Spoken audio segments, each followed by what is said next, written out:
नमस्कार दोस्तों, मैं मंचून सब कुछ लर्न पे आपका स्वागत करता हूँ। आज मैं हिंदी व्याकरण में कक्षा 8 के सर्वनाम, संज्ञा, लिंग और वाक्य के बारे में पूरी जानकारी दूंगा। सर्वनाम, संज्ञा, लिंग और वाक्य के बारे में पूरी जानकारी के लिए आपको इस वीडियो को शुरू से लेकर अंत तक देखना है। अगर अभी तक आपने मेरे चैनल को सब्सक्राइब नहीं किया है तो सब्सक्राइब करें और बेल आइकन को भी प्रेस करें। चलिए शुरू करते हैं। जिन शब्दों का प्रयोग संज्ञा के स्थान पर किया जाता है उन्हें सर्वनाम कहते हैं। यह डेफिनेशन है। सर्वनाम संज्ञा की पुनरावृत्ति रोककर वाक्य को सौंदर्ययुक्त बनाता है। इसका क्या मतलब हुआ? जैसे कि ब्यूटी पार्लर में कोई भी लेडीज जाता है, उसको जो ऊपर से पॉलिश करके उसको स्नो पाउडर लगा के जो नया रूप रंग दिया जाता है उसी को सर्वनाम कहते हैं। मगर वो संज्ञा के स्थान पर ही प्रयोग होता है। ठीक है। जैसे मैं, तू, वह, आप, कोई, यह, ये, वो, हम, तुम, कुछ, कौन, क्या, जो, सो, उसका आदि, ये सारे शब्द जो हैं सर्वनाम के अंतर्गत आते हैं। अन्य सर्वनाम शब्द भी इन्हीं शब्द से बने होते हैं जो लिंग, वचन, कारक की दृष्टि से अपना रूप बदलते हैं। ठीक है। आइए एक उदाहरण के थ्रू मैं आपको बताता हूँ सर्वनाम किसे कहते हैं, उसके उदाहरण में देख लेता हूँ। ठीक है। राधा नृत्य करती है। राधा का गाना भी अच्छा होता है। राधा गरीबों की मदद करती है। एक तो ये पूरा सेंटेंस है जिसमें राधा संज्ञा है। ठीक है। बाकी एक वाक्य है, राधा नृत्य करती है, राधा का गाना भी अच्छा होता है, राधा गरीबों की मदद करती है। एक तो लोग ये बोलते हैं, दूसरा एक ये बोलता है राधा नृत्य करती है, उसका गाना भी अच्छा होता है, वह गरीबों की मदद भी करती है। तो इस दो सेंटेंस सेम मतलब तो सेम ही निकल रहा है। ठीक है। मगर राधा की जगह पे वह यूज किया गया, राधा की जगह पे उसका यूज किया गया, तो इससे क्या हुआ? बदल गया। शब्द को हम बदल के सर्वनाम को यूज किया राधा के स्थान पर उसके, और जो सर्वनाम वर्ड यूज हुआ है वो राधा को रिप्रेजेंट कर रहा है। ठीक है। तो इसलिए हम क्या कहते हैं? सर्वनाम कहते हैं। ठीक है। आपको समझ में आ गया सर्वनाम? आगे चलते हैं। सर्वनाम के कितने भेद होते हैं? सर्वनाम के 6 भेद होते हैं। पुरुषवाचक सर्वनाम, नीचवाचक सर्वनाम, निश्चयवाचक सर्वनाम, अनिश्चयवाचक सर्वनाम, प्रश्नवाचक सर्वनाम और संबंधवाचक सर्वनाम। पहला जो पुरुषवाचक सर्वनाम है। पुरुषवाचक सर्वनाम किसे कहते हैं? जिन सर्वनाम शब्दों का प्रयोग वक्ता द्वारा खुद के लिए या दूसरों के लिए किया जाता है उसे पुरुषवाचक सर्वनाम कहते हैं। जैसे मैं, हम, ये खुद के लिए करते हैं लोग। तुम और आप, ये दूसरों के लिए, सुनने वालों के लिए करते हैं। यह, वह, ये, वो, ये किसी और के बारे में बताने के लिए करते हैं। ठीक है। उदाहरण के तौर पर मैं देख लेता हूं। मैं फिल्म देखना चाहता हूं। इसमें मैं जो है वो मैं हो गया पुरुषवाचक, मैं खुद के लिए यूज किया गया। मैं फिल्म देखना चाहता हूं। मैं घर जाना चाहती हूं। आप कहते हैं तो ठीक ही होगा। तुम जब तक आए तब तक वह चला गया। आजकल आप कहाँ रहते हैं? वह पढ़ने में बहुत तेज है। इस तरह के जो वाक्य होते हैं जिसमें अपने आप को या दूसरों के लिए डिनोट या उसको रिप्रेजेंट करने के लिए कहा जाता है, तो उसे कहते हैं पुरुषवाचक सर्वनाम। ठीक है। पुरुषवाचक सर्वनाम के कितने भेद होते हैं? पुरुषवाचक सर्वनाम के 3 भेद होते हैं। कौन कौन से? उत्तम पुरुष, मध्यम पुरुष और अन्य पुरुष। उत्तम पुरुष किसे कहते हैं? जिन शब्दों का प्रयोग बोलने वाला खुद के लिए करता है उसके अंतर्गत आने वाले शब्द को कहते हैं उत्तम पुरुष। जैसे मैं, मेरा, मेरे, मेरी, मुझको, मुझको, मुझे, हम, हमें, हमको, हमारा, हमारे, हमारी इत्यादि जो शब्द होता है वो उत्तम पुरुष के अंतर्गत आते हैं। ये शब्द सारे उत्तम पुरुष के अंतर्गत उपयोग किए जाते हैं। ठीक है। जैसे मैं फुटबॉल खेलना चाहता हूं। हम दो, हमारे दो, तो इस तरह के उत्तम पुरुष के अंतर्गत आते हैं। अब आता है मध्यम पुरुष। मध्यम पुरुष किसे कहते हैं? जिन शब्दों का प्रयोग सुनने वाले के लिए किया जाता है इसके अंतर्गत तुम, तुझे, तुझको, तेरा, तेरी, तेरे, तुम, तुम्हें, तुमको, तुम्हारा, तुम्हारे, तुम्हारी, आप आदि जो शब्द है वो मध्यम पुरुष के अंतर्गत आते हैं। ठीक है। जैसे कि तुम बहुत अच्छे हो।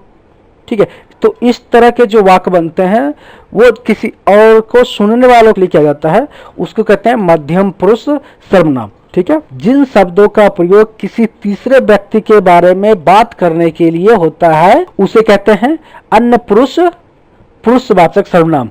इसके अंतर्गत कौन कौन से शब्द आते हैं? यह, वह, ये, वो आदि आते हैं। इनमें व्यक्तिवाचक संज्ञा के उदाहरण भी शामिल हैं। नीचवाचक सर्वनाम, जिन शब्दों का प्रयोग वक्ता किसी चीज को अपने साथ दर्शाने या अपनी बताने के लिए करता है वे नीचवाचक सर्वनाम कहलाते हैं। जैसे कि मैं अपने कपड़े स्वयं धो लूंगा, मैं वहां अपने आप चला जाऊंगा। तो ये सारे शब्द क्या है? नीचवाचक सर्वनाम है। इसमें क्या हो रहा है कि जो वक्ता है खुद के लिए, स्वयं के लिए और अपने आप का प्रयोग कामों को खुद से जोड़ने के लिए कह रहे हैं। ठीक है, जहां आप शब्द का प्रयोग श्रोता के लिए हो वहां यह आदर सूचक मध्यम पुरुष होता है, और जहां आप शब्द का प्रयोग अपने के लिए हो वह नीचवाचक होता है। निश्चयवाचक सर्वनाम, जिन सर्वनाम शब्दों से किसी वस्तु, व्यक्ति या स्थान की निश्चितता का बोध हो वे शब्द निश्चयवाचक सर्वनाम कहलाते हैं। उदाहरण के तौर पर जैसे यह, वह, इस तरह के जो शब्द होते हैं वो निश्चयवाचक सर्वनाम के अंतर्गत आते हैं। जैसे कि यह कार मेरी है, वह मोटरसाइकिल तुम्हारी है, यह पुस्तकें मेरी है, यह मिठाइयाँ है, यह एक गाय है। तो इस तरह के जो वाक्य हैं, यह, वह, ये, वो, इसका इस्तेमाल जो किया गया है वस्तु, व्यक्ति आदि की निश्चितता का बोध कराने के लिए किया गया है। ठीक है, अतः यह क्या है? निश्चयवाचक सर्वनाम है। अनिश्चयवाचक सर्वनाम, जिन सर्वनाम शब्दों से वस्तु, व्यक्ति, स्थान आदि की निश्चितता का बोध नहीं होता है वे अनिश्चयवाचक सर्वनाम कहलाता है। जैसे अनिश्चयवाचक सर्वनाम को उदाहरण देख लेते हैं। जैसे कुछ, कोई, इस तरह के जो शब्द प्रयोग किए जाते हैं अनिश्चयवाचक सर्वनाम के लिए। ठीक है, जैसे मुझे कुछ खाना है, इसमें कोई निश्चित नहीं क्या खाना है। ठीक है, मेरे खाने में कुछ गिर गया, क्या गिर गया पता नहीं, इसलिए कुछ गिर गया, इस अनिश्चय है। ठीक है, मुझे बाजार से कुछ लाना है, कोई आ रहा है, मुझे कोई नजर आ रहा है। तो इस तरह के जो वाक्य होते हैं, इस तरह के जो शब्द होते हैं वो अनिश्चयवाचक सर्वनाम के अंतर्गत आते हैं। ठीक है, जिसमें किसी भी निश्चितता का प्रयोग नहीं हो रहा है। प्रश्नवाचक सर्वनाम, जिन शब्दों का प्रयोग किसी वस्तु, व्यक्ति आदि के बारे में कोई सवाल पूछने या उसके बारे में जानने के लिए किया जाता है उन शब्दों को प्रश्नवाचक सर्वनाम कहते हैं। जैसे कौन, क्या, कब, कहां आदि, ये सारे शब्द क्या होता है? प्रश्नवाचक सर्वनाम के सूचक हैं। जैसे कि देखो तो कौन आया है, आपके क्या, आपने क्या खाया है। तो ऊपर दिए गए जो शब्द हैं, जो दो शब्द दिए हमने, उसमें कौन और क्या शब्द का प्रयोग किया गया है। ठीक है, इसमें व्यक्ति या वस्तु दोनों के लिए किया गया है। ठीक है, और ये जानने की कोशिश किया गया कि यह है क्या, तो ये प्रश्न पूछ रहे हैं उससे, तो इसलिए ये जो सर्वनाम है ये प्रश्नवाचक सर्वनाम हो जाते हैं। संबंधवाचक सर्वनाम किसे कहते हैं? जिन सर्वनाम शब्दों का प्रयोग किसी व्यक्ति, वस्तु का संबंध बताने के लिए किया जाए वे शब्द संबंधवाचक सर्वनाम कहलाते हैं। जैसे जो, सो, जैसे, वैसे, इस तरह के जो शब्द आते हैं वो संबंधवाचक सर्वनाम के अंतर्गत आते हैं। जैसे एक एग्जांपल लेते हैं, जैसी करनी वैसी भरनी, जो सेवा सोएगा वो खोएगा, जो जगेगा वो सो पाएगा, जैसा बोओगे वैसा काटो। जो, सो, जैसा, वैसा का प्रयोग करने के लिए किसी व्यक्ति या वस्तु में संबंध बताया जा रहा है। ठीक है, तो अतः इस तरह के जो शब्द आते हैं या इस तरह के जो वाक्य होते हैं वो संबंधवाचक सर्वनाम के श्रेणी में आते हैं। ठीक है, ये संबंधवाचक सर्वनाम के छठे वेद थे। संज्ञा उस विकारी शब्द को कहते हैं जिससे किसी विशेष वस्तु, भाव और जीव के नाम का बोध हो। उसे संज्ञा कहते हैं। दूसरे शब्द में कहें तो किसी प्राणी, वस्तु, स्थान, गुण, भाव के नाम को ही संज्ञा कहते हैं। जैसे प्राणी के नाम में एग्जाम्पल लेता हूँ, मोर, घोड़ा, अनिल, किरण, जवाहरलाल नेहरू इत्यादि, ये सारे जो है ना प्राणी के नाम हैं। जैसे वस्तु के नाम में आते हैं, वस्तु के नाम में जैसे अनार, रेडियो, किताब, संदूक इत्यादि, ये वस्तु के नाम हैं। स्थान के नाम में कहते हैं कुतुब मीनार, नगर, भारत, मेरठ, और भी बहुत सारा जगह के नाम है, पटना, हैदराबाद, मद्रास, इस तरह के जो जगह के नाम हैं उसको क्या कहते हैं, वो भी एक संज्ञा है। भाव के नाम को भी संज्ञा कहते हैं, जैसे वीरता, बुढ़ापा, मिठास इत्यादि। इस तरह के वस्तु के नाम, प्राणी के नाम, स्थान के नाम, भाव, गुण इत्यादि जिसका बोध हो उसको संज्ञा कहते हैं। ये डिफिनीशन में लिखा हुआ है, बाकी ये एग्जाम्पल्स हैं। ठीक है, आगे चलते हैं। आगे क्या है, संज्ञा के कितने प्रकार के होते हैं, संज्ञा देखते हैं। संज्ञा कितने प्रकार के होते हैं? मुख्यतः ये 3 प्रकार की ही संज्ञा होती है, परंतु जातिवाचक संज्ञा के 2 और प्रकार होते हैं, जिसकी वजह से संज्ञा के 2 और प्रकार बढ़ जाते हैं, और इसके 5 प्रकार के होते हैं। व्यक्तिवाचक संज्ञा, जातिवाचक संज्ञा, भाववाचक संज्ञा, समूहवाचक संज्ञा और द्रव्यवाचक संज्ञा। ठीक है, व्यक्तिवाचक संज्ञा, जातिवाचक संज्ञा, भाववाचक संज्ञा, समूहवाचक संज्ञा और द्रव्यवाचक संज्ञा। ठीक है, आगे चलते हैं। अब इसके जो टाइप हैं या जितने प्रकार के संज्ञा हैं उसके बारे में मैं बात करता हूँ आगे। व्यक्तिवाचक संज्ञा में क्या है, जिस शब्द से किसी एक वस्तु या व्यक्ति का बोध होता है उसे व्यक्तिवाचक संज्ञा कहते हैं। जैसे रमेश, महेश, गंगा, हिमालय। रमेश एक व्यक्ति का बोध होता है, महेश भी व्यक्ति का बोध होता है, गंगा एक व्यक्ति का बोध है, हिमालय भी एक टाइप के व्यक्ति हैं। ठीक है, व्यक्तिवाचक संज्ञा में व्यक्तियों, दिशाओं, देशों, राष्ट्रीयता, समुद्रों, नदियों, पर्वतों, सड़कों, पुस्तकों, समाचार पत्रों, घटनाओं, दिन, महीनों, त्योहार, उत्सवों इत्यादि के स्थान दिया जाता है। ठीक है, उदाहरण श्याम, सुरेश, उत्तर, दक्षिण, पूर्व, पश्चिम, भारत, भारतीय, हिंदू महासागर, हिमालय, दिल्ली, त्रिदेव, दैनिक जागरण, मई, बुधवार, होली, दिवाली जैसे शब्द व्यक्तिवाचक शब्द हैं। जिस शब्द से एक ही प्रकार की वस्तुओं, व्यक्तियों तथा प्रवृत्तियों का बोध हो उसे जातिवाचक संज्ञा कहते हैं। संबंधियों, व्यवसायों, पदों तथा कार्यों, पशु पक्षियों, वस्तुओं तथा प्राकृतिक तत्व के नाम जातिवाचक संज्ञा के अंतर्गत आते हैं। उदाहरण के तौर पर भाई, बहन, प्रोफेसर, मनुष्य, नदी, घोड़ा, गाय, पशु, वर्षा, ज्वालामुखी, राजा, मंत्री, कुर्सी, घोड़ा, बनिया, ब्राह्मण, लड़का, नर, नारी, आदमी, औरत, पहाड़, नदी, घाटी, समुद्र, द्वीप, तालाब, अनाज जैसे शब्द जातिवाचक संज्ञा के अंतर्गत आते हैं। भाववाचक संज्ञा किसे कहते हैं? जिस शब्द से किसी व्यक्ति या वस्तु के गुण या धर्म, दशा तथा कार्य व्यापार का बोध होता है उसे भाववाचक संज्ञा कहते हैं। प्रत्येक पदार्थ का अपना एक स्वभाव होता है। मनुष्य का स्वभाव मनुष्यत्व तथा पशु का स्वभाव हरकत पशुत्व कहलाता है।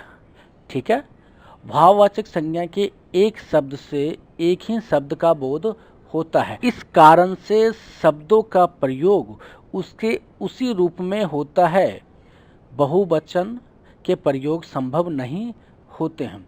उदाहरण के तौर भाववाचक संज्ञा के उदाहरण के तौर पे लंबाई, नम्रता, चाल, समझ, मनुष्यत्व, देवत्व, पुरुषत्व, अपमान, बंधुत्व, मर्दाना, शीतलता, मिठास, तीखापन, बुढ़ापा, मित्रता, गर्मी, सर्दी, निजित्व, मित्रता, पढ़ाई, लड़ाई, कराई, प्रहार इत्यादि भाववाचक संज्ञा के उदाहरण हैं। क्या कौन सा है? समूहवाचक संज्ञा। जिस शब्द से वस्तु अथवा व्यक्ति के समूह अथवा बहुलता का बोध हो उसे समूहवाचक संज्ञा कहते हैं। जैसे सभा, दल, संघ, गुच्छा, कुंज इत्यादि शब्दों समूह का बोध होता है। उदाहरण के तौर पर मेला, भीड़, बाजार, प्रदर्शन, रैली, सेना, जुलूस, पार्टी, कुंज, धौध, जमावड़ा, सैलाब, युद्ध, समुदाय, हुजूम, सेना, झुंड, गिरोह इत्यादि समूहवाचक संज्ञा के उदाहरण हैं। ठीक है, आगे चलते। आगे है द्रव्यवाचक संज्ञा। जिस शब्द से किसी धातु, द्रव्य तथा ऐसे वस्तुओं जिसे नापा तौला जा सके का बोध हो उसे द्रव्यवाचक संज्ञा कहते हैं। ठीक है, जैसे दूध, दही, सोना, चांदी, लोहा, लकड़ी, पानी, पित्तल, तांबा, तेजाब, शराब, घी, जल, खून, तेल, पारा इत्यादि शब्द जो है द्रव्यवाचक संज्ञा के उदाहरण हैं। ठीक है, ये हो गए पांचों संज्ञा के प्रकार। ठीक है, और आगे चलते हैं। अब थोड़ा सा ट्रांसफर कर लेते हैं। भाववाचक संज्ञा का निर्माण कैसे किया जाता है? जातिवाचक संज्ञा में दिया हो कोई शब्द तो उसको भाववाचक संज्ञा में ट्रांसफर करना है। जैसे बूढ़ा एक जातिवाचक संज्ञा है, बुढ़ापा भाववाचक संज्ञा हो गया, लड़का एक जातिवाचक संज्ञा है, लड़कपन एक भाववाचक संज्ञा है, मित्र एक जातिवाचक संज्ञा है, मित्रता भाववाचक संज्ञा है, मनुष्य जातिवाचक संज्ञा है, मनुष्यत्व भाववाचक संज्ञा है। विशेषण से भाववाचक संज्ञा कैसे बनाएंगे? गर्म ये विशेषण है, गर्मी भाववाचक संज्ञा है, मीठा विशेषण है, मिठास भाववाचक संज्ञा है, कठोर विशेषण है, कठोरता भाववाचक संज्ञा है, नर्म विशेषण है, नर्मता ये भाववाचक संज्ञा है। अब क्रिया से भाववाचक संज्ञा कैसे बनाएंगे? चढ़ना एक क्रिया है, चढ़ाई, पढ़ना पढ़ाई, रोना रुलाई, दौड़ना दौड़, ये सारे भाववाचक संज्ञा क्रिया से बनाया गया है। ठीक है, सर्वनाम से कैसे बनाते हैं भाववाचक संज्ञा? अपना, अपनाना, निज, जित्व ये सर्वनाम था और इसको भाववाचक संज्ञा में का निर्माण किया गया। ठीक है, अवव्य से कैसे बनाते हैं भाववाचक संज्ञा? दूर, दूरी, समीप, समीपत्व इस तरह से आप भाववाचक संज्ञा का निर्माण कर सकते हैं। अगला क्या है? अगला देख लेते हैं। अगला है संज्ञा का रूप परिवर्तन। संज्ञा के प्रयोग में कभी कभी परिवर्तन भी होता है। जातिवाचक संज्ञा व्यक्तिवाचक संज्ञा के रूप में, व्यक्तिवाचक संज्ञा जातिवाचक संज्ञा के रूप में तथा भाववाचक संज्ञा का जातिवाचक संज्ञा के रूप में प्रयोग देखने को मिलता है। संज्ञा का रूप परिवर्तन जैसे जातिवाचक संज्ञा हो वो व्यक्तिवाचक संज्ञा में कभी कभी हो जाता है प्रयोग, और व्यक्तिवाचक संज्ञा का जो अगर हो तो जातिवाचक संज्ञा में हो जाता है प्रयोग, तथा भाववाचक संज्ञा में हो तो जातिवाचक में हो जाता है प्रयोग कभी कभी। वो उदाहरण के लिए मैं बताता हूँ। जैसे देवी एक जातिवाचक संज्ञा है, से दुर्गा बना दो तो दुर्गा एक व्यक्तिवाचक संज्ञा है, गोस्वामी एक जातिवाचक संज्ञा है, तुलसी एक तुलसीदास, गोस्वामी तो जातिवाचक संज्ञा है और तुलसीदास व्यक्तिवाचक संज्ञा, भीम व्यक्तिवाचक संज्ञा है। इसका प्रयोग कहीं जगह वीर के रूप में भी होता है, तो ये वीर जो होता है भीम मतलब वीर होता है, वीर जातिवाचक संज्ञा के रूप में प्रयोग होता है। पहलवान भाववाचक संज्ञा है, इसका प्रयोग वस्त्र जातिवाचक संज्ञा में होता है। संज्ञा के रूप लिंग वचन तथा कारक चिन्ह के रूप में बदलते हैं। जैसे लड़का खाता है, लड़की खाती है, लिंग के आधार पर भी संज्ञा का परिवर्तन हो गया। लड़का खाता है, लड़के खाते हैं, वचन के आधार पर परिवर्तन हो गया। इसमें एक वचन है, लड़का एक है, बहुवचन हो गए लड़के। लड़का लिंग है, पुरुष लिंग है और लड़की स्त्रीलिंग है। लड़का खाना खाता है, लड़के ने खाना खाया, कारण चिन्ह के आधार पर परिवर्तन हो गया संज्ञा का। आपने देखिए संज्ञा के रूप परिवर्तन आपने देख लिया। आगे चलते हैं। आगे संज्ञा के पहचान क्या है। अब संज्ञा के पहचान बताते हैं। कुछ संज्ञा शब्द प्राणीवाचक होता है तो कुछ संज्ञा शब्द अप्राणीवाचक। कुछ शब्द गणनीय होता है तो कुछ शब्द अगणनीय है। अब प्राणीवाचक क्या होता है? वो शब्द जिससे किसी सजीव वस्तु का बोध हो, जिसमें प्राण हो, उसे प्राणीवाचक संज्ञा कहते हैं। जो सजीव वस्तु होता है उसे प्राणीवाचक संज्ञा कहते हैं, जो निर्जीव वस्तु होता है उसे अप्राणीवाचक संज्ञा कहते हैं। अब प्राणीवाचक संज्ञा में लड़का, गाय, रमेश। लड़का सजीव है, गाय एक सजीव जानवर है और रमेश एक आदमी का नाम है, इसका मतलब वो भी सजीव है। ये सारे सजीव हैं, इसलिए प्राणीवाचक संज्ञा में आते हैं। अप्राणीवाचक में जिसमें असजीव को, जिस वस्तु में प्राण ना हो वो अप्राणीवाचक संज्ञा कहलाती है। जैसे मेज, रेलगाड़ी, मकान, पुस्तक, पर्वत, ये सारे जो हैं अप्राणीवाचक संज्ञा हैं, ये सजीव नहीं है। ठीक है, ये सारे निर्जीव आइटम को, निर्जीव वस्तु को अप्राणीवाचक संज्ञा कहते हैं, सजीव वस्तु को प्राणीवाचक संज्ञा कहते हैं। अब चलते हैं गणनीय पे।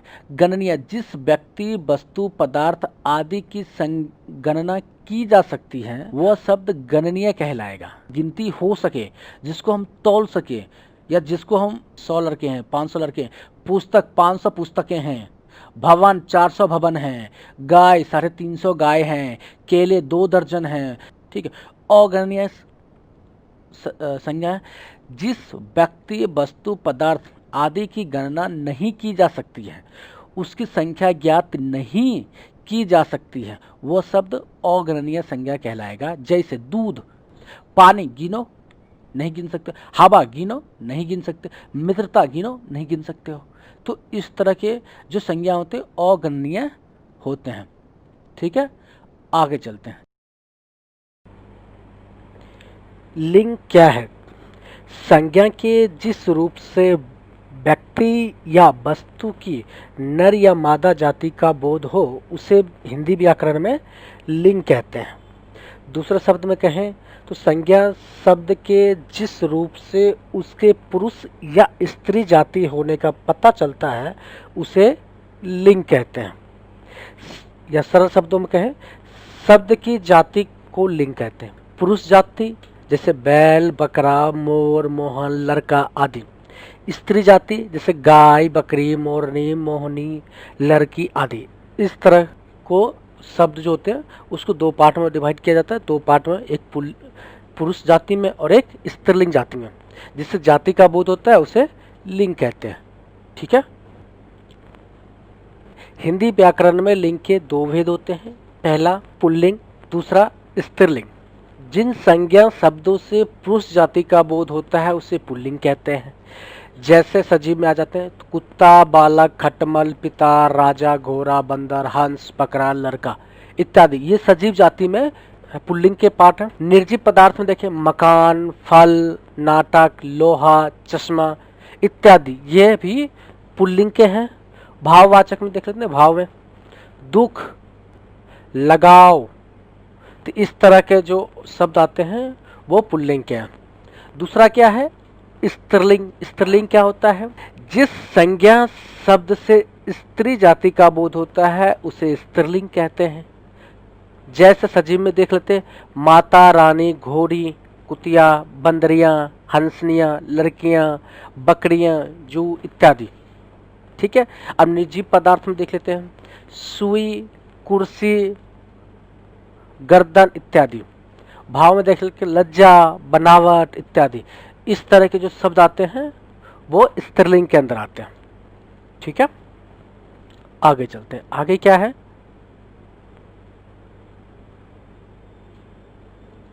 पुल्लिंग की पहचान कैसे करेंगे? ठीक है, हम आपको बताते हैं पुल्लिंग का पहचान। जैसे कुछ संज्ञा जो होते हैं वो पुल्लिंग होते हैं, जैसे कि खटमल, भेड़िया, खरगोश, चीता, मच्छर, पक्षी इत्यादि। ये सारे शब्द संज्ञा हैं और ये पुल्लिंग के पार्ट हैं। अब समूहवाचक संज्ञा में देख लेते हैं मंडल, समाज, दल, समूह, वर्ग, ये सारे पुल्लिंग हैं। ठीक है। भारी और बेडौल वस्तु में देख लेते हैं। जूता, रस्सा, लोटा, पहाड़ इत्यादि ये सारे पुल्लिंग है। दिनों के नाम में देख लेते हैं।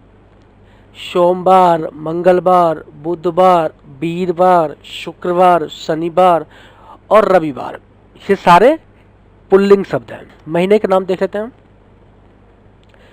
फरवरी, मार्च, चैत, बैसाख, ठीक है, आदि ये सारे पुल्लिंग नाम है। ठीक है। अपवाद में जनवरी, मई और जुलाई स्त्रीलिंग है। ठीक है। पर्वत के नाम में देख लेते हैं। Himalaya, Vindhyachal, Satpura, Alps, Ural, Kanchenjunga, Everest, Fujiyama आदि। ठीक है। देशों का नाम देख लेते हैं। भारत, चीन, ईरान, अमेरिका, ये सारे पुल्लिंग हैं। नक्षत्रों व ग्रहों के नाम देख लेते हैं। सूर्य, चंद्र, राहु, शनि, आकाश, बृहस्पति, बुध, ये सारे पुल्लिंग हैं। धातु में देख लेते हैं। सोना, तांबा, पीतल, लोहा, ये सारे पुल्लिंग हैं। वृक्षों में देख लेते हैं। अमरूद, केला, शीशम, पीपल, देवदार, चिनार, बरगद, अशोक, पलाश, आम आदि ये सारे पुल्लिंग शब्द हैं। अनाजों के नाम में देख लेते हैं। गेहूं, बाजरा, चना, जौ, ये सारे पुल्लिंग शब्द हैं। ठीक है। और अपवाद में देख लेते हैं। मक्की, ज्वार, अरहर, मूंग, ये सारे स्त्रीलिंग हैं। रत्नों के नाम में देख लेते हैं। नीलम, पुखराज, मूंगा, माणिक्य, पांत्रा, मोती, हीरा, ये सारे रत्नों के नाम है और ये सारे पुल्लिंग शब्द हैं। फूलों के नाम है। गेंदा, मोतिया, कमल, गुलाब, ये सारे पुल्लिंग शब्द हैं। देशों के नगरों के नाम में दे देते। दिल्ली, लंदन, चीन, रूस, भारत, ये सारे पुल्लिंग है। द्रव पदार्थ के नाम में देख लेते हैं। शरबत, दही, दूध, पानी, तेल, कोयला, पेट्रोल, घी आदि ये सारे पुल्लिंग शब्द हैं। और स्त्रीलिंग कौन सा है? चाय, कॉफी, लस्सी, चटनी, ये सारे स्त्रीलिंग शब्द हैं। समय के नाम पर देख लेते हैं। घंटा, पल, क्षण, मिनट, सेकेंड, ये सारे पुल्लिंग शब्द हैं। द्वीप के नाम में देख लेते हैं। अंडमान निकोबार, जावा, क्यूबा, न्यू फाउंडलैंड आदि ये सारे द्वीप के नाम है और ये सारे पुल्लिंग शब्द हैं। सागर के नाम में देख लेते हैं। हिंद महासागर, प्रशांत महासागर, अरब सागर, ये सारे पुल्लिंग शब्द हैं। ठीक है, पुल्लिंग महासागर हैं। वर्णमाला में देख लेते हैं। क, ख, ग, घ, त, थ, अ, आ, उ आदि जो शब्द हैं ये सारे पुल्लिंग है। और स्त्रीलिंग कौन है? ई, बड़ी ई, री, ये सारे स्त्रीलिंग है। ठीक है। शरीर के अंग के बारे में देख लेते हैं। कौन सा शब्द पुल्लिंग है, कौन सा शब्द स्त्रीलिंग है, देख लेते हैं। हाथ, पैर, गला, अंगूठा, कान, सिर, मस्तक, मुंह, घुटना, हृदय, दांत, ये सारे पुल्लिंग है। जीभ, आंख, नाक, उंगलियां, ये सारे स्त्रीलिंग है। ठीक है, आगे चलते हैं। अक्रांत संज्ञा क्या? जो शब्द आते हैं जैसे गुस्सा, चश्मा, पैसा, छाता, ये सारे पुल्लिंग है। दान, खाना, बाला आदि ये अंत में होने वाला है। जो अधिकतर शब्द पुल्लिंग होते हैं जैसे खनदान, पिकदान, दवाखाना, जेल खाना, दूध वाला, घी वाला, ये सारे पुल्लिंग शब्द हैं। ठीक है। अ, आ, आव, पा, पन, क, त, आबा तथा औरा से अंत होने वाली संज्ञा पुल्लिंग होते हैं। जैसे औ से जैसे खेल, रेल, बाग, हार, यंत्र। आ से जैसे लोटा, मोटा, छोटा, घोटा, घोरा, हीरा इत्यादि। आप से जैसे पुलबाव, द्वाराव, बहाव, फैलाव, झुकाव। पा से बुढ़ापा, मोटापा, पुजापा। इस तरह से जो शब्द होते हैं वो पुल्लिंग के में आता है। पन से देख लेते हैं, लड़कपन, अपनापन, बचपन, सीधापन, टेढ़ापन। तो ये सारे शब्द जो हैं वो पन से होता है, जिसके लास्ट में पन होता है, और ये पुल्लिंग होता है। क में देख लेते हैं, लेखक, गायक, बालक, नायक इत्यादि। ये सारे शब्द पुल्लिंग होते हैं। तो से देख लेते हैं, ममत्व, पुरुषत्व, स्त्रीत्व, मनस्वत्व। ये सारे शब्द पुल्लिंग के अंदर आता है। आवा में देख लेते हैं, हुलावा, छलावा, दिखावा, चढ़ावा इत्यादि। ये शब्द हैं पुल्लिंग है। ठीक है। औरा से देख लेते हैं, पकौड़ा, हथौड़ा। तो ये सारे शब्द जो होते हैं पुल्लिंग होता है। मच्छर, गेंडा, कौवा, भालू, तोता, गिदर, जिराफ, खरगोश, जेवरा आदि सदैव पुल्लिंग होते हैं। ठीक है। कुछ प्राणीवाचक शब्द जो सदैव पुरुष जाति का बोध कराते हैं, जैसे बालक, गिद्दर, कौवा, कवि, साधु इत्यादि। ये सारे पुल्लिंग होते हैं। ठीक है। आपने देख लिया पुल्लिंग कैसे पहचान सकते हैं। 25 रूल मैंने बताया है, वो 2500 आपको याद हो जाएगा, तो आप पुल्लिंग आसानी से आप समझ सकते हैं। आप चलते हैं स्त्रीलिंग के बारे में। ठीक है। स्त्रीलिंग कैसे पहचानते हैं, ठीक है, उसका मैं भी बताता हूँ। स्त्रीलिंग शब्दों के अंतर्गत नक्षत्र, नदी, बोली, भाषा, तिथि, भोजन आदि के नाम आते हैं। जैसे कुछ संज्ञा हमेशा स्त्रीलिंग रहती है, जैसे मक्खी, कोयल, मछली, तितली, मैना। ये सारे स्त्रीलिंग ही है होते हैं। समूहवाचक संज्ञा में देख लेते हैं, वीर, कमेटी, सेना, सभा, कक्षा। प्राणीवाचक संज्ञा में देख लेते हैं, घाय, संतान, सौतन इत्यादि। छोटी और सुंदर वस्तु में देख लेते हैं, से जूती, रस्सी, लुटिया, पहाड़ी इत्यादि। ये सारे स्त्रीलिंग शब्द हैं। नक्षत्र में देख लेते हैं, अश्विनी, रेवती, मृगशिरा, चित्रा, वर्गिनी, रोहिणी इत्यादि। ये सारे स्त्रीलिंग नक्षत्र हैं। जैसे बोली में देख लेते हैं, मेवाती, ब्रज, खरी बोली, बुलंदली। ये सारे स्त्रीलिंग बोली है।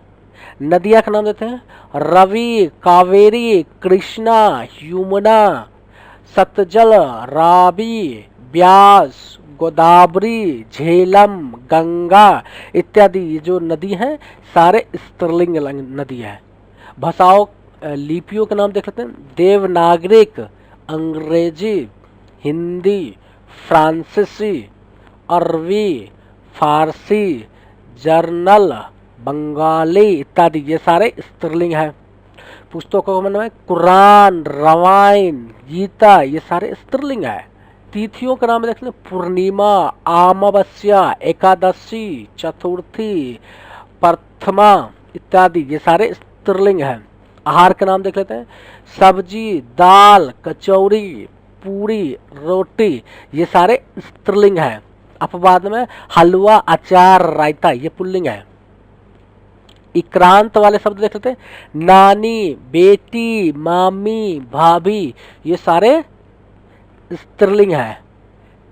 ठीक है। दूसरा देख लेते हैं, आ, ता, आई, आवट, या, आहट आदि प्राय लगाकर भी लगातार भी स्त्रीलिंग शब्द बनते हैं। जैसे आ से लेते भाषा, कविता, प्रजा, दया, विद्या। ये सारे आ से बनते हैं और ये सारे स्त्रीलिंग है। ता से देख लेते हैं, गीता, ममता, लता, संगीता, माता, सुंदरता, मधुरता। ये सारे ता से शब्द है और ये स्त्रीलिंग है। आई से देख लेते हैं, सगाई, मिठाई, घुनाई, पिटाई, धुलाई इत्यादि। ये सब आई से बनता है और ये सारे स्त्रीलिंग शब्द है। आवट से देखते हैं, सजावट, बनावट, खिलावट, खटावट। ये सारे आवट से बनता है और इसलिए सारे स्त्रीलिंग शब्द है। या से देख लेते हैं, कुटिया, बुढ़िया, चीरियां, बिंदियां, टिबिया इत्यादि ये सारे यहाँ से बनता है और इसलिए ये स्त्रीलिंग शब्द है। आहट से चिल्लाहट, घबराहट, चिकनाहट, कवराहट ये सारे आहट से बनते हैं। शरीर के कुछ अंग के नाम जो स्त्रीलिंग में होते हैं जैसे आँख, नाक, जीभ, पलके, ठोड़ी इत्यादि।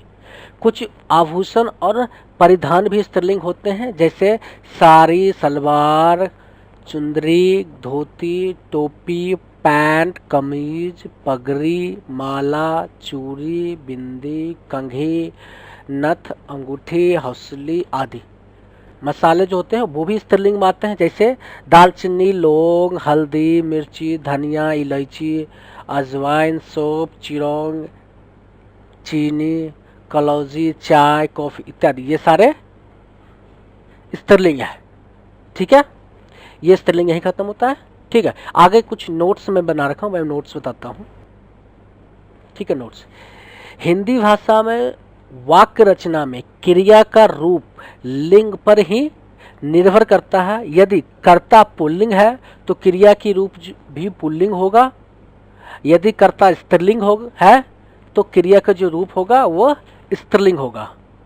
ठीक है, ये आपको याद रखना है पूरा। पुल्लिंग और स्त्रीलिंग में वो कर्ता के अनुसार क्रिया बदलती रहती है।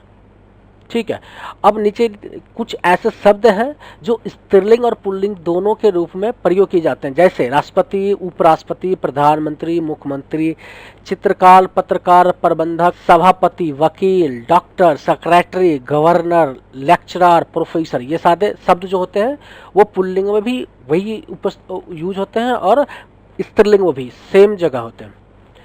से बर्फ, मेहमान, शिशु, दोष इत्यादि इन शब्दों का भी लिंग का परिचय योजन चिन्ह के अथवा क्रिया अथवा विशेषण से मिलता है। ठीक है, लिंग यही खत्म होता है। दो या दो से अधिक पदों के समर्थक समूह को जिसका पूरा पूरा अर्थ निकलता है वाक्य कहलाता है। कंडीशन ये कि उस समूह का अर्थ पूरा पूरा अर्थ निकले। ठीक है, तो उसको क्या कहते हैं, वाक्य। यहाँ पे मैंने एक एग्जांपल दिया, उदाहरण के लिए मैंने बताया सत्य की विजय होती है। इसमें सत्य एक शब्द है और दूसरा शब्द कौन सा है, विजय है। तो ये समूह है, शब्दों की समूह है। इसको एक वाक्य बोलेंगे। इसमें क्या है, सत्य की विजय होती है। इसमें अर्थ निकल रहा है, पूरा पूरा अर्थ निकल रहा है, इसलिए इसको क्या कहेंगे, वाक्य। और जैसे इसमें एक और है जैसे किंतु सत्य विजय होती है। इसमें कोई वाक्य का अर्थ तो निकल नहीं रहा है, वाक्य तो है मगर अर्थ नहीं निकल रहा है। सत्य विजय होती है, क्या होती है, विजय होती है, मतलब ये अर्थ नहीं निकल रहा है, इसलिए ये इसको वाक्य नहीं बोल सकते। ठीक है, वाक्य ही एक रूप होता है वाक्यांश। शब्दों के ऐसे समूह को जिसका अर्थ तो निकलता है किंतु पूरा पूरा नहीं निकलता है, ऐसे वाक्य को क्या कहते हैं, वाक्यांश कहते हैं। जब शब्दों के समूह का पूरा पूरा अर्थ निकल जाता है उसको वाक्य बोलते हैं। दरवाजे पर, कोने में, वृक्ष के नीचे, तो इस तरह के जितने भी वाक्य होते हैं वो वाक्यांश के अंदर आते हैं। ठीक है, वाक्य का वर्गीकरण। ठीक है, वाक्य के दो वर्गीकरण होते हैं, एक रचना के आधार पर वर्गीकरण कर सकते हैं, दूसरा अर्थ के आधार पर वर्गीकरण करेंगे। ठीक है, अब रचना के आधार पर वाक्य का कितने वर्गीकरण है, 3, और अर्थ के आधार पर 8। अगर अर्थ स्टार्ट करें, अर्थ के आधार पर वाक्य 8 भेद होते हैं। कौन कौन से, विधानवाचक, इच्छावाचक, आज्ञावाचक, निषेधवाचक, प्रश्नवाचक, विस्मयबोधिक, संकेतवाचक और संदेहवाचक। रचना के आधार पर देखें, सरल वाक्य, संयुक्त वाक्य और मिश्रित वाक्य। ठीक है, ये सारे वाक्य का वर्गीकरण है, भेद है। विधानवाचक वाक्य, ऐसे वाक्य जिनसे किसी काम के होने या किसी के अस्तित्व का बोध हो, वह वाक्य विधानवाचक वाक्य कहलाता है। विधानवाचक वाक्य को विधिवाचक वाक्य भी कहते हैं। विधानवाचक वाक्य को विधिवाचक, कहीं कहीं विधिवाचक कह सकते हो, कहीं कहीं वाक्य विधानवाचक है, ग्रामर में लिखे हुए हैं। भारत महान देश है, राम ने खाना खा लिया, राम के पिता का नाम दशरथ है, राधा स्कूल चली गई, मनीष ने पानी पी लिया, अयोध्या के राजा का नाम दशरथ है। तो इस तरह के जितने भी वाक्य होते हैं वो वाक्य विधानवाचक वाक्य के अंतर्गत आते हैं। ठीक है, अब विधानवाचक वाक्य के बाद कौन सा है? इच्छावाचक। ऐसे वाक्य जिनसे हमें वक्ता की कोई इच्छा, कामना, आकांक्षा, आशीर्वाद आदि का बोध हो, वह वाक्य इच्छावाचक वाक्य कहलाता है। जैसे कि दूधो नहाओ पूतो फलो, नव वर्ष मंगलमय हो, तुम्हारा कल्याण हो, भगवान तुम्हें लंबी उम्र दे। इस सारे वाक्य में इच्छा झलक रहा है। ठीक है, इसमें आशीर्वाद दिया जा रहा है। दूधो नहाओ पूतो फलो आशीर्वाद देते हैं, तुम्हारा कल्याण हो ये भी आशीर्वाद देते हैं, भगवान तुम्हें लंबी उम्र दे ये भी एक आशीर्वाद है। तो इस तरह के जो आशीर्वाद, आकांक्षा, कामना, इच्छा, इस तरह जिस वाक्य से झलकते हैं उसको इच्छावाचक वाक्य कहते हैं। ठीक है, आगे चलते हैं। आज्ञावाचक वाक्य। अब आज्ञावाचक के नाम में ये आज्ञा है। ठीक है, ऐसे वाक्य जिनमें आदेश, आज्ञा या अनुमति का पता चले या बोध हो, वे वाक्य आज्ञावाचक वाक्य कहलाते हैं। जैसे कि वहां जाकर बैठिए, यह आज्ञा दे रहा है कि आप वहां जाकर बैठिए। ठीक है, कृपया अपनी मदद स्वयं करिए, अपनी मदद स्वयं करिए, ये आदेश दे रहे हैं आपको। ठीक है, कृपया शांति बनाए रखें। तो इस तरह के जो वाक्य आते हैं वो आज्ञावाचक वाक्य के अंतर्गत आते हैं। अब आज्ञावाचक वाक्य के बाद कौन सा वाक्य आते हैं? निषेधवाचक, जहां पे रोक हो। ठीक है, काम ना होने का या ऐसा तरह का जो रोक होता है उसे कहते हैं निषेधवाचक। ठीक है, जिस वाक्य से कार्य के निषेध का बोध होता है वो वाक्य निषेधवाचक वाक्य कहलाते हैं। जैसे मैं आज खाना नहीं खाऊंगा, तो इसमें निषेध हो रहा है। राम आज स्कूल नहीं जाएगा, जिस वाक्य से नकारात्मक शब्द का बोध होता है उसको कहते हैं निषेधवाचक वाक्य। ठीक है, राम आज रावण को नहीं मारेगा, रमन आज खेलने नहीं जाएगा, रावण आज सीता का अपहरण नहीं करेगा। तो इस तरह के जितने भी वाक्य होते हैं उसे निषेधवाचक वाक्य कहते हैं। अब आगे चलते हैं। निषेधवाचक वाक्य के बाद है प्रश्नवाचक वाक्य। प्रश्नवाचक वाक्य से कहते हैं जिन वाक्य में कोई प्रश्न किया जाए या किसी से कोई बात पूछी जाए उन्हें प्रश्नवाचक वाक्य कहते हैं। ठीक है, तुम कौन से देश में रहते हो, प्रश्न इस तरह से कर सकते हैं। तुम कोई बाहर से, अब्रॉड से कोई आ गया, बाहर दूसरे देशों से, तो आप उससे इस तरह के क्वेश्चंस करते हैं, उसका आंसर जानने के लिए आप प्रश्न पूछते हैं, तो उसको प्रश्नवाचक वाक्य कहते हैं। राम रावण का वध कब करेगा, तो इस तरह के जो वाक्य होते हैं उसमें प्रश्न झलक रहा है कि प्रश्न कोई पूछ रहा है। ठीक है, बसंती कब नाचेगी, ठीक है, हनुमान भगवान संजीवनी लेने कब जाएंगे, यह फिल्म कब खत्म होगी, तुम क्या खाना पसंद करोगे। तो इस तरह के वाक्य जो होते हैं प्रश्नवाचक वाक्य के अंतर्गत आते हैं, जिसमें प्रश्न पूछा जा रहा है। ठीक है, विस्मयादि बोधक वाक्य। ऐसे वाक्य जिनमें हमें आश्चर्य, शोक, घृणा, अत्यधिक खुशी, स्तंभता आदि भावनाओं का बोध हो, ऐसे वाक्य विस्मयादिक बोधक वाक्य कहलाते हैं। इन वाक्य में जो शब्द विस्मय के होते हैं उनके पीछे विस्मय सूचक चिन्ह लगता है। इस चिन्ह से हम इस वाक्य की पहचान कर सकते हैं। ठीक है, यह चिन्ह विस्मय बोधक चिन्ह होता है।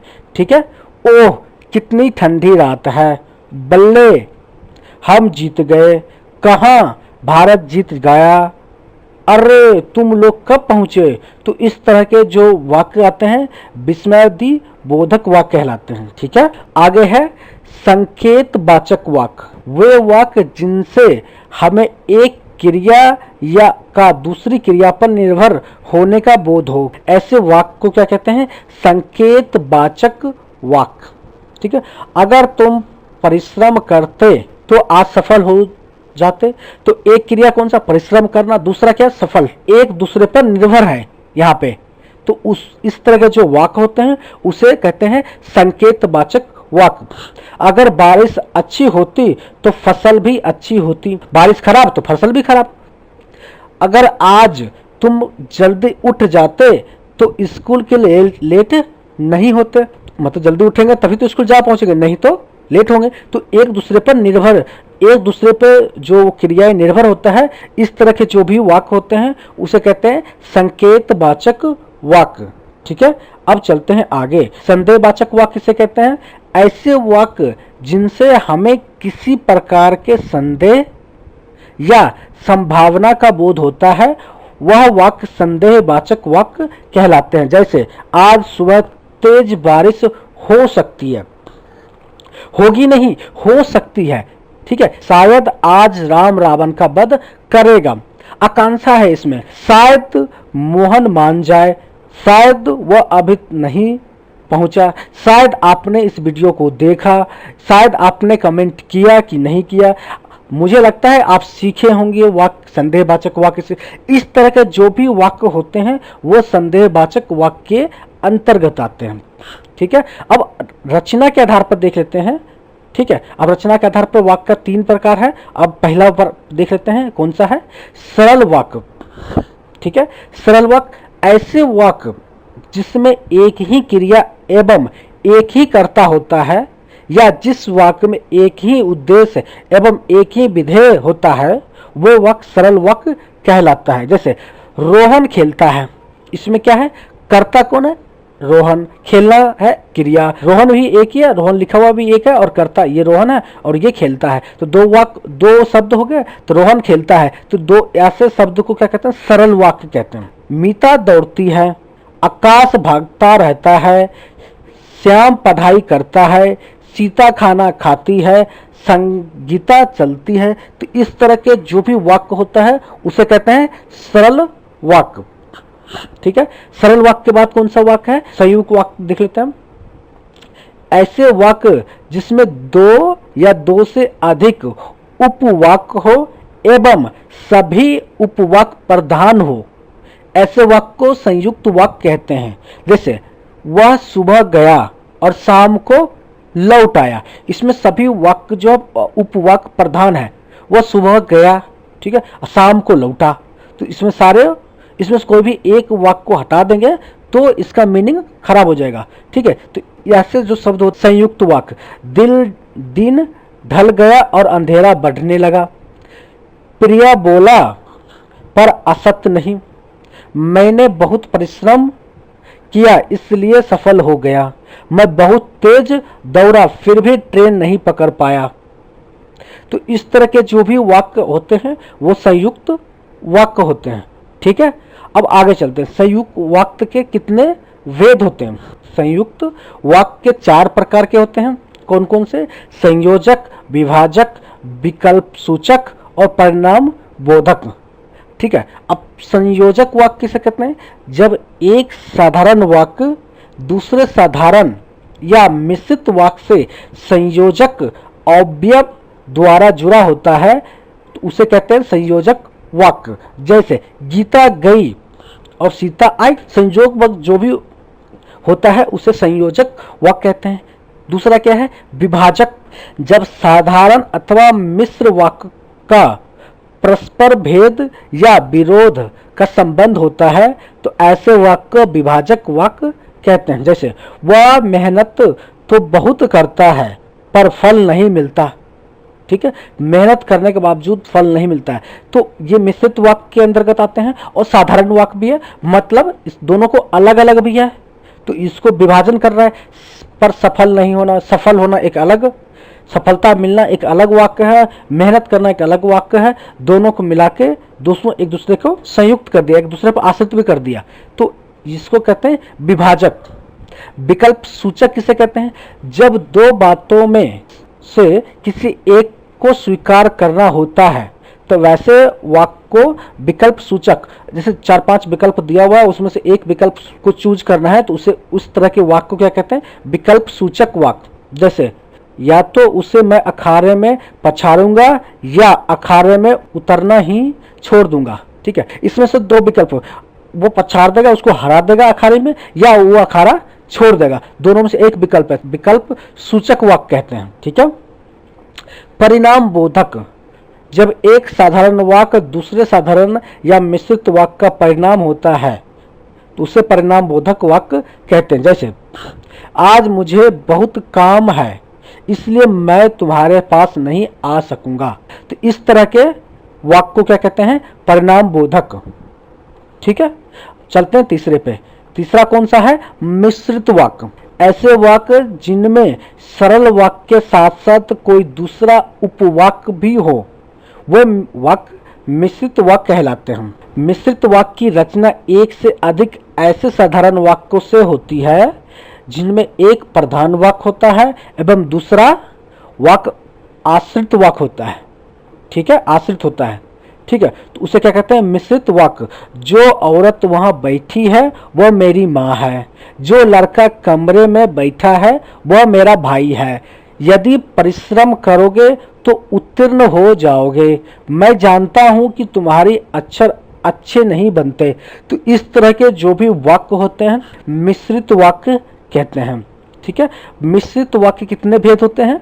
मिश्रित वाक्य के 3 भेद होते हैं। 3 प्रकार के मिश्रित वाक्य होते हैं, जैसे संज्ञा उपवाक्य, विशेषण उपवाक्य और क्रिया विशेषण उपवाक्य। संज्ञा उपवाक्य किसे कहते हैं? जब आश्रित उपवाक्य किसी संज्ञा अथवा सर्वनाम के स्थान पर आता है तब वह संज्ञा उपवाक्य कहलाता है। यहां मैं कभी नहीं आऊंगा। ठीक, यहां मैं कभी नहीं आऊं। विशेषण वाक्य जो आश्रित उपवाक्य मुख्य उपवाक्य की संज्ञा शब्द अथवा सर्वनाम शब्द की विशेषता बताता है, विशेषण उपवाक्य कहलाता है। जैसे कि जो घड़ी मेज पर रखी है वह मुझे पुरस्कार स्वरूप मिली है। क्रिया विशेषण उपवाक्य जब आश्रित उपवाक्य प्रधान उपवाक्य की क्रिया की विशेषता बतलाता है तब वह क्रिया विशेषण उपवाक्य कहलाता है। जैसे जब वह मेरे पास आया तब मैं सो रहा था। ठीक है, मैंने वाक्य के सारे टॉपिक कवर कर दिया। ठीक है, अगर वीडियो आपको अच्छा लगा तो इसे लाइक करें और शेयर जरूर करें। वाक्य के बारे में यदि आपका कोई भी सवाल या सुझाव हो तो आप कमेंट बॉक्स में लिख सकते हैं। ठीक है, इस वीडियो को देखने के लिए आपको धन्यवाद।